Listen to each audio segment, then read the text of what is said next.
الحمدللہ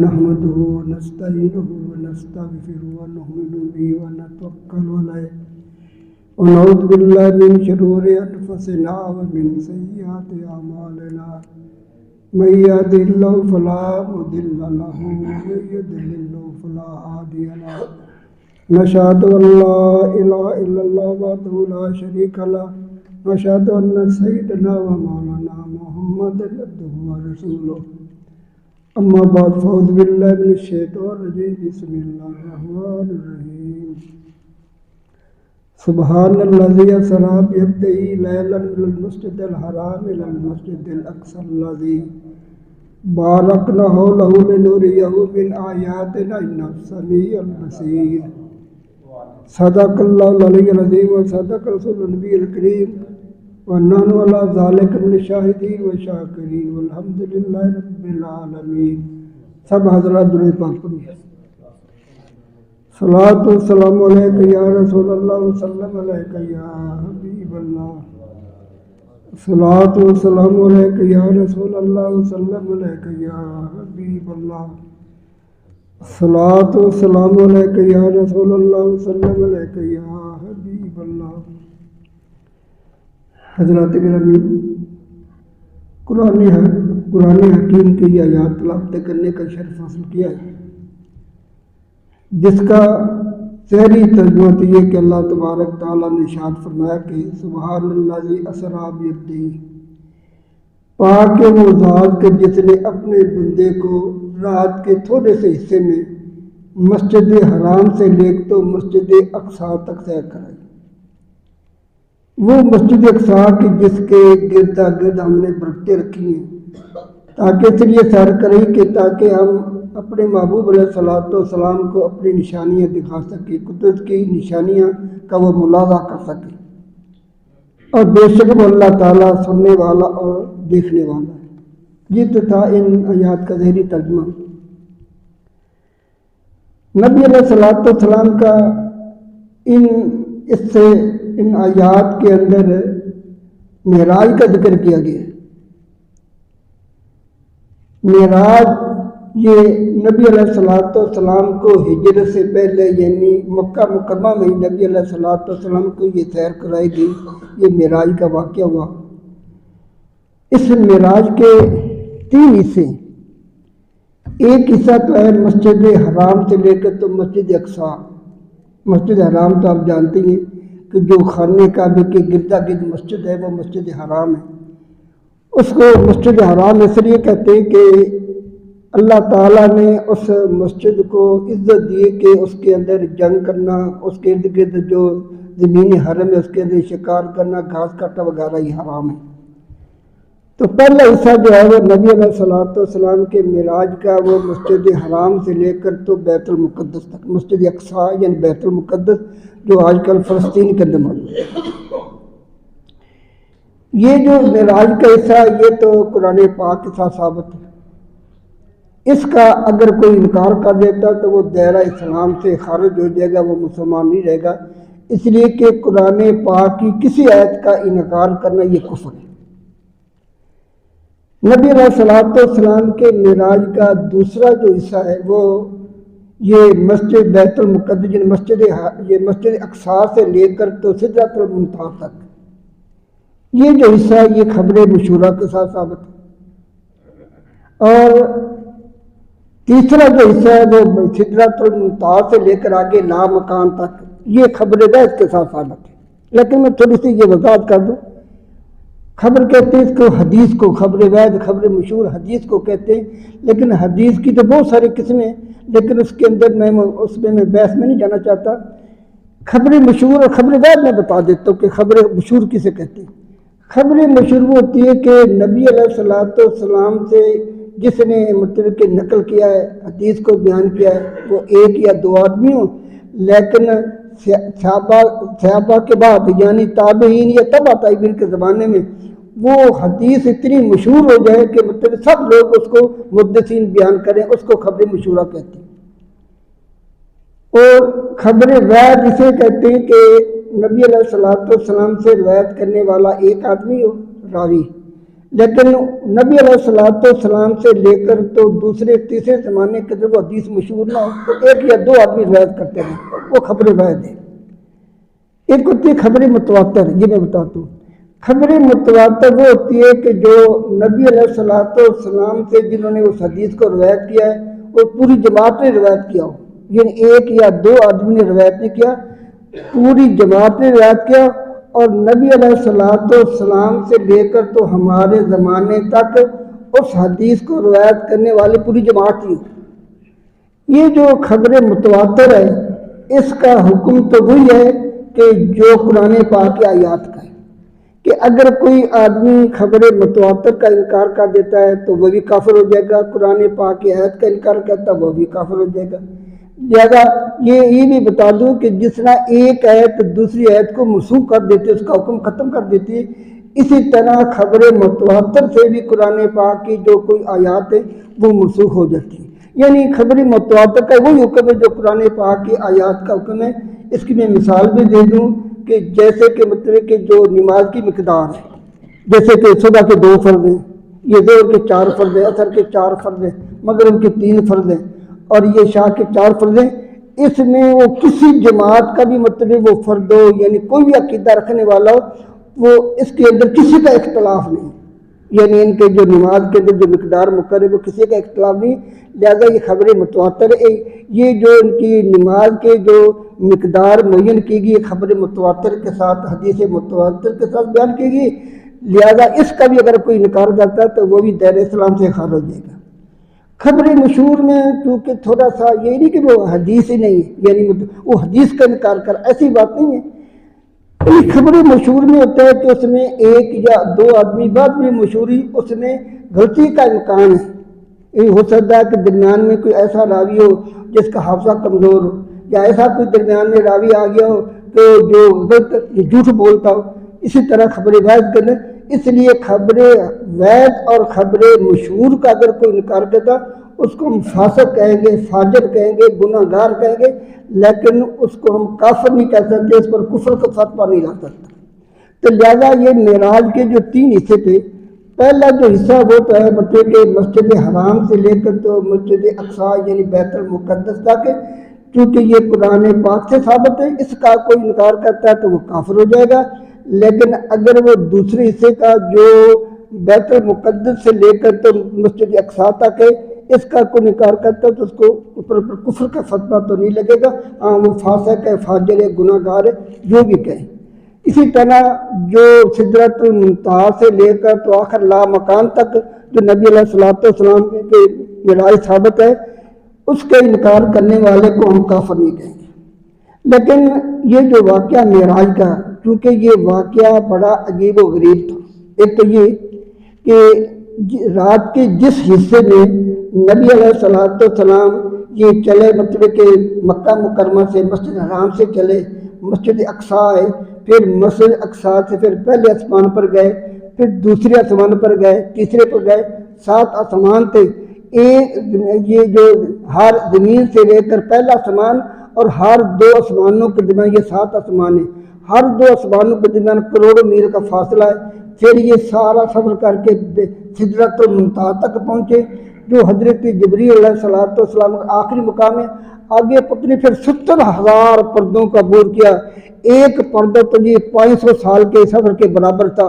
70,000 پردوں کا عبور کر کے تو نبی علیہ السلام جو ہیں وہ اللہ تعالیٰ سے ہم کلام ہوئے، اور پھر جس گھڑی سے وہ چلے تھے مکہ مکرمہ میں، جب واپس آئے معراج کر گئے تو وہی وقت تھا، وہی گھڑی تھا، اس کے اندر 1 منٹ کا بھی ادھر ادھر کا فرق نہیں تھا۔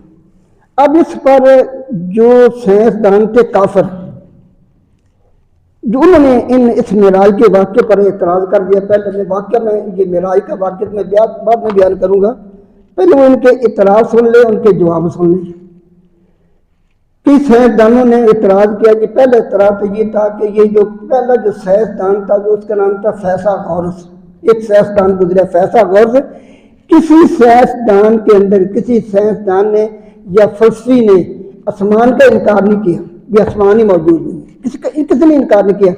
صرف سائنسدانوں میں سے ایک کافر گزرا ہے جس کا نام تھا فیثاغورس۔ سب سے پہلے اس نے یہ آسمان کا انکار کر دیا. اس نے کہا جی آسمان ہے ہی نہیں.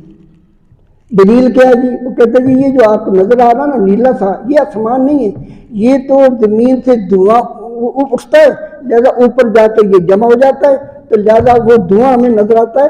آسمان اگر ہوتا تو ہمیں نظر آتا، کیونکہ آسمان ہمیں نظر نہیں آتا، اس لیے آسمان کے سرے کا وجود ہی نہیں ہے. جب آسمان ہی موجود نہیں تو پھر نبی علیہ السلام پہلے آسمان پر کیسے گئے، دوسرے پر کیسے گئے، تیسرے پر کیسے گئے؟ آسمان تو ہے ہی نہیں. اس واسطے اس نے سرے سے معراج کے واقعہ کی انکار کر دیا کہ معراج ہوئی نہیں، اس نے انکار کر دیا. اب یہ کہ اس کی یہ جو سرے سے دلیل ہے یہ چونکہ ہمیں آسمان نظر نہیں آتا، لہٰذا اس واسطے یہ نبی علیہ السلام کا معراج بھی واقعہ بھی نہیں ہوا، اس کی نظر نہیں آتا، لہٰذا آسمان موجود ہی نہیں کہ نظر نہیں آتا. اس کی یہ دلیل یہ غلط ہے. اس واسطے کہ جو چیز نظر نہ آئے اس کا یہ مطلب نہیں اس کا وجود ہی نہیں. مثلا آپ کو ہوا نظر نہیں آتی، ہوا جب آپ یہ پنکھا یہ مٹے کے چلائیں گے تو اس کو ہوا محسوس ہوئے گی، لیکن ہمیں نظر نہیں آتی. اس کا کیا مطلب ہے کہ ہوا موجود ہی نہیں. جن یہ اللہ نے پیدا کیے، جن کی مخلوق موجود ہے، یقینی گل ہے، ہمیں نظر نہیں آتے، اس کے بعد جنوں کا وجود ہی نہیں.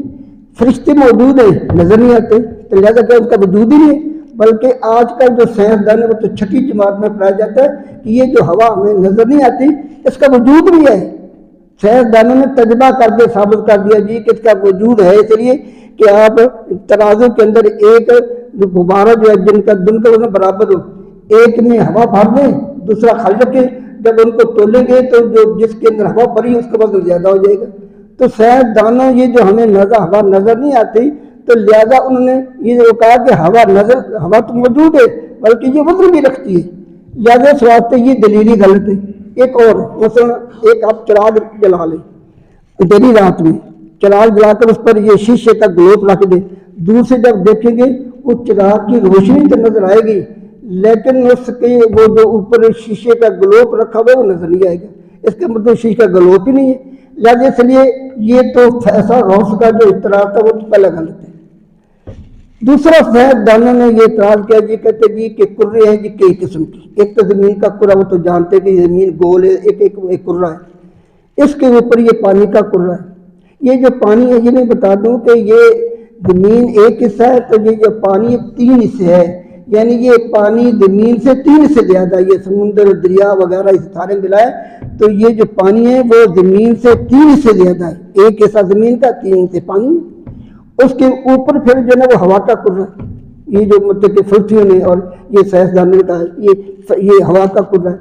ہوا سے جب یہ آکسیجن جس کو کہتے ہیں جس میں ہم سانس لیتے ہیں، اس کے جب اوپر جائیں تو پھر وہ کرہ آتا ہے زمہریر کرہ، اس کو کرہ زمہریر کہتے ہیں فلسفی کے سائنسدان. یہ کرہ زمین ہے وہ کہ جس وقت یہ پانی کی جو سورج کی گرمی سے یہ پانی بھاپ پکا اوپر جاتا ہے نا، وہ اتنا ٹھنڈا کرہ ہے، یعنی گویا کہ اللہ تعالیٰ کی بہت بڑی فرج ہے، اتنا ٹھنڈا وہ کرہ ہے. زمہریر کا معنی ٹھنڈا ہونا ہے، عربی میں کہتے ہیں اتنا ٹھنڈا ہے. اس کے اندر جو پانی کی بھاپ جاتی ہے وہ جم جاتا ہے، وہاں سے پھر وہ برف بنتی ہے، اولے بنتے ہیں جو زمین پر گرتے ہیں، وہ زمہریر ہے. زمہریر سے اوپر جائیں تو پھر وہ کرہ نار ہے جس کے اندر آپ کو یہ بجلی چلتی نظر آتی، بجلی آتی ہے، کرہ نار ہے. اس کے اندر کوئی چیز جائے تو وہ جل کر تباہ ہو جاتی ہے، وہ صحیح سلامت آگے سے نہیں گزر سکتی. یہ کرہ زمہریر ہے. تو سائنسدانوں نے کہا جی کہ جس وقت نبی علیہ السلام یہ سارے کروں سے عبور کر کے گئے تو جس وقت وہ کرہ نار میں پہنچے تو وہاں سے وہ صحیح سلامت کیسے گزر گئی؟ وہ تو کرہ نار اس کے اندر آگ ہی آ گئے، لہٰذا جو جاتا ہے اس کو جو جل جاتا ہے. تو لہٰذا نبی علیہ السلام جب معراج پر گئے تو آگ سے نکل کر آگے کیسے گئے؟ پہلے تو میں سائنسدان سے پوچھتا ہوں کہ جناب تمہارے جو اپالو جو ہم کو تم کہتے تھے جی ہم یہ چاند پر پہنچ گئے فلاں پر پہنچ گئے، تمہارے جو بڑے بڑے اپالو جو سائنسدان جانے والے تھے چاند پر، جس وقت وہ اپنا وہ اپالو لے کر تو وہ کرہ نار سے گزر سکتے، وہ محفوظ رہتے، تو کیا اللہ تعالیٰ اپنے محبوب علیہ السلام کو کرہ نار سے محفوظ نہیں کر سکتا؟ دوسرا تجربہ میں یہ بتا دوں کہ آپ نے گھر میں دیکھا ہوگا کہ اگر آپ جلا لیں نا آگ زیادہ، اس کے اندر جلدی سے آپ ہاتھ گزاریں تو ہاتھ نہیں جلتا. یہ آپ نے یہ ہے نا یہ جو تماشا کرنے والے کیا کہتے ہیں اس کو، یعنی مطلب اس کو وہ ایک گول سا بنا لیتے ہیں، مداری گول سا بنا لیتے، اس کو آگ لگاتے، اس کے اندر سے گزرتے بنانے.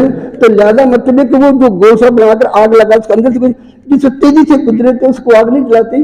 تو کیا مطلب ہے کہ نبی علیہ الصلوۃ والسلام تو براق پر موجود تھے، وہ تو تیزی سے گزر کے انہوں نے اس کو آگ کیسے جلایا؟ لہٰذا اس وقت یہ بھی غلط ہے. تیسرا سائنسدانوں کی طرح تھا کہ دیکھو جی کہ یہ جو ہوا ہے یہ کل مریض سے نیچے ہوا جس میں ہم سانس لیتے، تو لہٰذا مطلب ہے کہ اس میں تو ہم سانس لیتے، اگر اس سے زیادہ اوپر جائے نا جو جاتے، جو سائنسدان اوپر جاتے ہیں اس کے آگے اس کے ہوا موجود نہیں، پھر وہ سلنڈر لے کر جاتے ہیں، مطلب کہ وہ آکسیجن کے سلنڈر سانس لیتے، اس میں کے سانس لیتے، آگے تو ہوا موجود ہی نہیں ہے. تو لہٰذا اگر نبی علیہ الصلوۃ والسلام جی یہ مطلب کہ ہوا کے پل سے نکل گئے، پہلے آسمان پر گئے وہاں تو ہوا موجود ہی نہیں تھی، آکسیجن ہی تھی، دوسرے پہ گئے آکسیجن نہیں تھی، تیسرے آکسیجن، تو لہٰذا وہ بغیر آکسیجن کے کیسے زندہ رہے؟ کیسے انہوں نے سانس لیا؟ کیسے زندہ رہے؟ اس لیے انہوں نے یہ معراج کا انکار کر دیا. یہ میں بتا دوں کہ یہ جو نا مطلب کہ میں بتا دوں کہ جو عورت کا جو حمل ہے، کم از کم جو عورت کا حمل ہے وہ 6 مہینے حمل بچہ گزرتا ہے، کم از کم حمل جو مدت ہے وہ 6 مہینے. زیادہ سے زیادہ جو مدت حمل کی وہ 2 سال ہے. 2 سال تک جو بچہ وہ ماں کے پیٹ میں رہ سکتا ہے، کم از کم ہم 6 مہینے. لیکن 6 مہینے کے بعد جو بچہ پیدا ہوتا ہے وہ عموماً زندہ نہیں رہتا. اس میں صرف حضرت امام حسین رضی اللہ تعالیٰ عنہ، ان کی جو حمل کی مدت 6 مہینے تھی. ایک حضرت زکریا علیہ السلام، ان کی حمل کی مدت 6 مہینے تھی. یہ صرف 2 بچے جو تھے وہ ان کی جو مدت حمل 6 مہینے تھی یہ زندہ رہے، ورنہ عام طور پر جس کی حمل کی مدت 6 مہینے بعد بچہ پیدا عموماً زندہ نہیں رہتا. بہرحال کم از کم حمل کی مدت 6 مہینے اور زیادہ سے زیادہ 2 سال، یعنی عام طور پر 9 مہینے ہے نا. تو لہذا 9 مہینوں میں کئی مہینے جو بچہ وہ ماں کے پیٹ میں زندہ رہتا ہے وہ حرکت کرتا ہے، بلکہ یہ غالباً 5-6 مہینے کے بعد، مجھے اچھی طرح یاد نہیں ہے، 5-6 مہینے کے بعد اس بچے کے اندر جان پڑ جاتی ہے. وہ کئی مہینے ماں کے پیٹ میں زندہ رہتا ہے، وہ پیٹ کے اندر حرکت بھی کرتا ہے. تو لہذا حمل کی مدت 2 سال، وہ 2 سال تک بچہ زندہ ماں کے پیٹ میں رہتا ہے. کیا ماں کے پیٹ میں سلنڈر رکھے ہوئے آکسیجن کے مطلب سانس لیتا ہے؟ تو جو اللہ تعالیٰ اس بچے کو بغیر سانس کے، بغیر آکسیجن کے ماں کے پیٹ میں زندہ رکھ سکتا ہے، وہی خدا اپنے نبی کو بغیر آکسیجن کے پہلے آسمان پر لے جائے، دوسرے بغیر آکسیجن کے اس کو زندہ بھی رکھ سکتا ہے. لہٰذا اس وقت سائنس دونوں کا یہ جو اعتراض ہے یہ بھی غلط ہے. تیسرا ان کا اعتراض یہ کہ مطلب کہ نبی علیہ الصلوۃ والسلام براق پر سوار تھے، کہ براق ایک بھاری بھرکم جسم رکھتا ہے، تو لہذا اتنا بھاری بھرکم جسم جو ہے نا وہ ہوا میں اتنا تیز کہ مطلب کہ ایک قدم کے اندر وہ زمین سے لے کر پہلے آسمان تک وہ طے کر لیتا تھا، اتنا تیزی سے گیا. تو وہ تو جسم بھاری بھرکم تھا، بہت زیادہ بھاری تھا. تو اتنا جو جسم جو بھاری بھرکم ہو، اتنا تیزی کے ساتھ وہ ہوا میں کیسے اڑ سکتا ہے؟ اتنا ممکن ہے.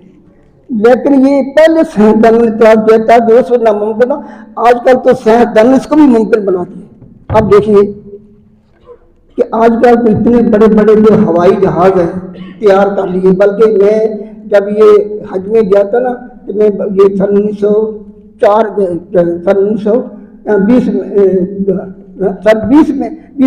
میں یہ میں حج میں گیا تو راستہ دوحہ گیا تھا. تو لہٰذا مطلب جب 2 سے ہم دلی پہنچے تو اتنا بڑا جہاز تھا، اس کی 2 منزلیں تھیں اور اس میں 400 آدمی تھا. کہ جب اتنا بڑا جہاز مطلب کہ جس میں 400 آدمی موجود ہوں، پھر ان حاجیوں کا سامان بھی موجود ہو، پھر ہو بھی کبھی چیزیں موجود ہوں، جب مطلب کہ وہ اتنا بھاری بھرکم جہاز جب وہ اتنا تیز رفتاری کے ساتھ یعنی غالباً 500 میل فی گھنٹے کی رفتار سے اٹھتا تھا، جب وہ اٹھ سکتا ہے تو کیا وہ براق جو تو جہاز سے چھوٹا تھا، تو کیا جب یہ جہاز اتنی تیز رفتاری کر سکتا ہے تو جس براق پر اللہ کے محبوب علیہ الصلوۃ والسلام سوار ہوئے تو کیا وہ تیزی کے ساتھ نہیں اٹھ سکتا تھا؟ اس کی بھی اللہ تعالیٰ نے اٹھایا. اس واسطے یہ ان کا اعتراض یہ بھی غلط ہے. آخر میں ایک اعتراض ہے یہ کہ نبی علیہ الصلوۃ والسلام مکہ سے چلے محرام سے تو یہ بیت المقدس پہنچے. بیت المقدس سے پھر وہ